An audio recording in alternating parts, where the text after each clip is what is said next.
Hi, welcome back to the Simply Stated. I'm Joyce. I'm so glad you're here. Have you ever felt as if you've been overlooked? Have you ever been rejected? Been made to feel that you're the outcast or ostracized, much like the blind man in chapter 9? In a world full of noises, competing voices, and countless leaders, influencers claiming that they know what's best, we all long for someone who truly cares about us and for us, someone who knows us, will protect us, and leads us with love. That's exactly what Jesus calls himself when he proclaims he is the Good Shepherd. In the ancient world, shepherds weren't just caretakers. They were everything to their sheep, their guide, their protector, their provider, even their friend. The sheep's survival depended on how the shepherd cared for them. It depended on how good that shepherd really was. So when Jesus says, "I am the good shepherd," he wasn't just speaking in a metaphor.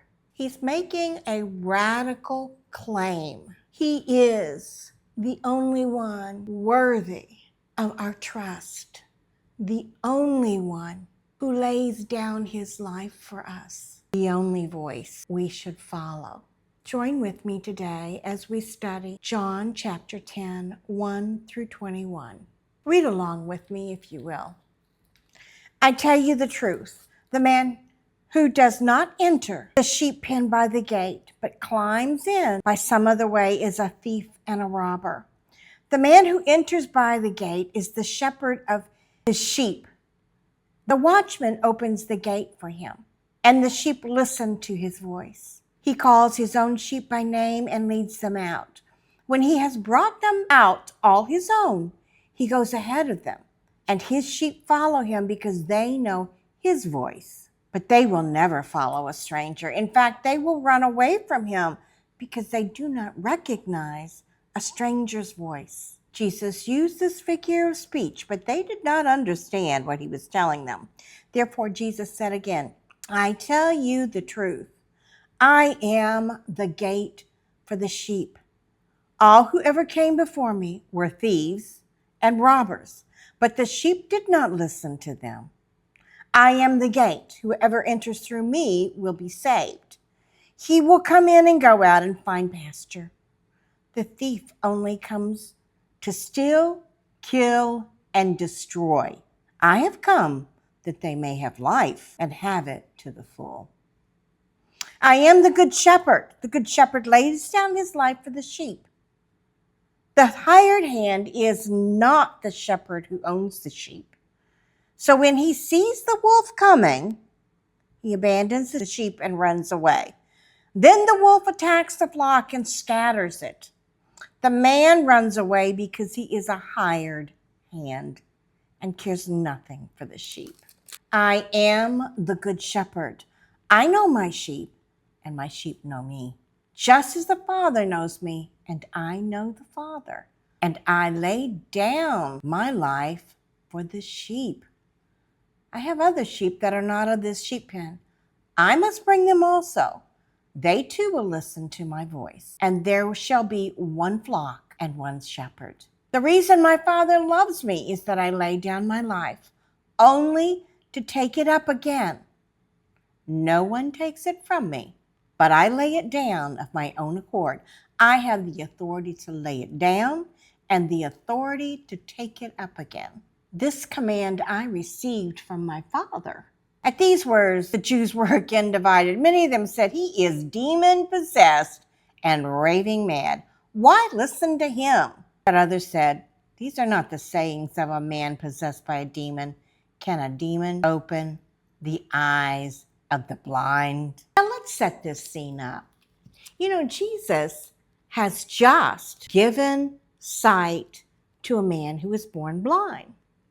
And we know the man has had to go before the Pharisees twice. They have been so enraged because of their own blindness. They cannot see, and they are so enraged that they literally throw him out of the synagogue. They excommunicate him. But Jesus comes along. He finds the man and he brings him in. He gives him the revelation that he is the Christ, the Messiah. Some of those Jews in that group heard all this when he was talking to the blind man that can now see. And they're a little bit upset about this. So Jesus gives them this saying, more than a parable. He is actually proclaiming. You know, like I said, in the ancient world, the shepherd was everything to the sheep. Sheep are dumb. They are prone to wander off. Without the care and the love of the shepherd, they will not survive on their own. Jesus is literally telling these Pharisees that have been listening to this conversation with this man. He said, you know what? You all excommunicated him. You kicked him out. He has no one. He has no way of safety. He has no one to care for him now. You were not interested in him, but for your own gain. I am the good shepherd.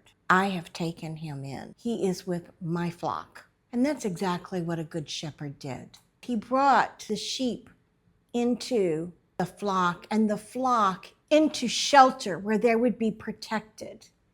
He himself, Jesus, is proclaiming, I'm not only going to bring him in for protection, but I am going to be his gate. Now, we don't appreciate what an area of protection would look like for the flock, but let me explain it to you. It would have been built generally with stone, but it would have been in an area that the sheep could enter into for protection. There would have been a doorway. The doorway would have been open. And what would have happened was the shepherd would lay across the door. The door was an opening, but he would literally lay across the door so that no one could enter in without him letting them in. The sheep were protected. If anyone were to get in, they had to go through him, or if they were a thief or a robber, someone come to steal and destroy, they would have to climb over the rocks and up above the rocks, the twigs that had been built as a barricade. Once they got in that area where the sheep were being held, they weren't allowed to get out, because in order to get out, they would have had to have gone through the gate. The gate's not going to open for them to go out. And number two, the sheep are not going to follow, because the sheep hear and know, recognize the shepherd's voice. So the sheep are being cared for. And it wouldn't have been like a hired hand. Jesus is actually talking to the Pharisees and letting them know, you were the hired hands. And you let thieves and robbers come in because you're not protecting anything. You were hired and you won't protect the sheep.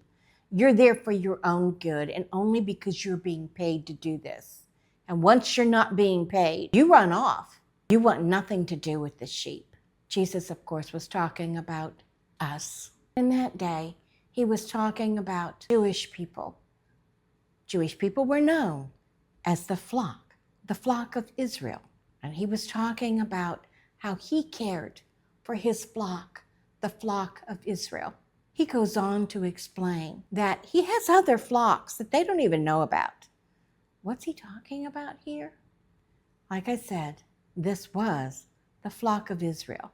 This is where Jesus took his message first. But we know after Jesus' crucifixion and resurrection and his ascension, we know the day of Pentecost comes and we see the under-shepherds, his under-shepherds, carrying the good news and bringing in the Gentiles, the other flocks, the other sheep.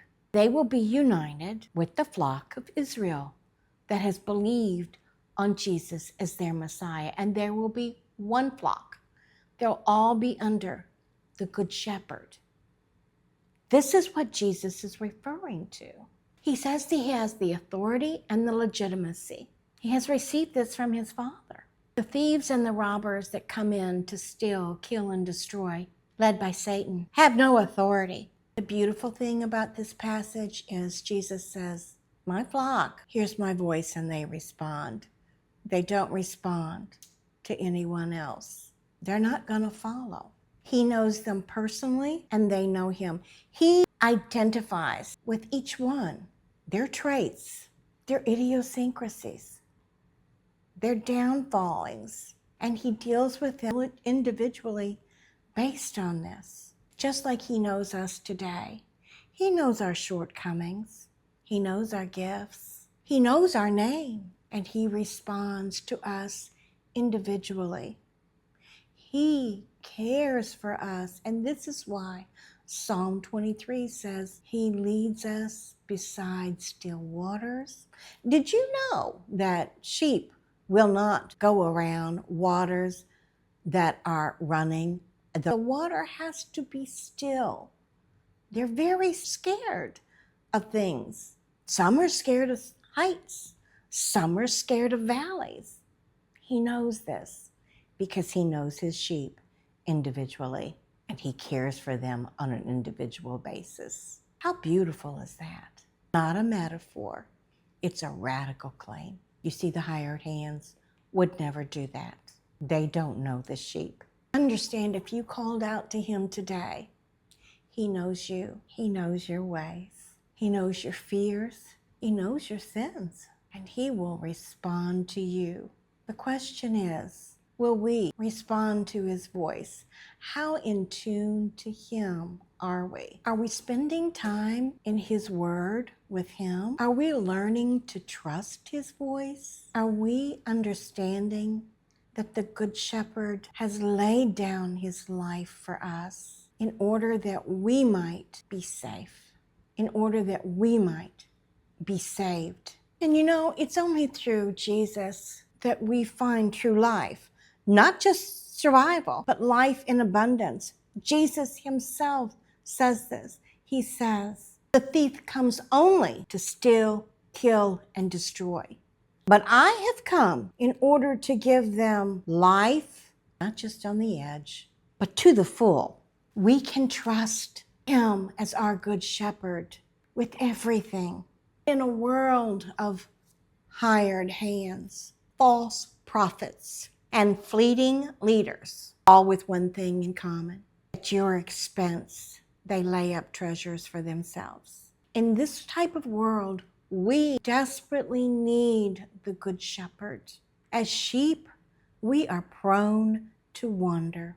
We need that Good Shepherd, Jesus, to guide us, to care for us, to provide for us, to rescue us when we have gone astray, and to lovingly give us a life of abundance. Are we listening to his voice today when this is what we truly need? At the end of the book of John, we're going to take the time to just do an in-depth review of Psalm 23, a psalm that David wrote that declares everything that Jesus is our good shepherd, one that has laid down his life for us, for our salvation, and one that has taken it up again so that we can spend eternity in the care of his tender love. Thank you for being with me today. Please do not forget to like and subscribe in order to get the word out. This is the way that YouTube pushes it out, is by likes and subscribes. So please don't hesitate to hit that like and subscribe. I love you guys, and we will speak later. Bye-bye.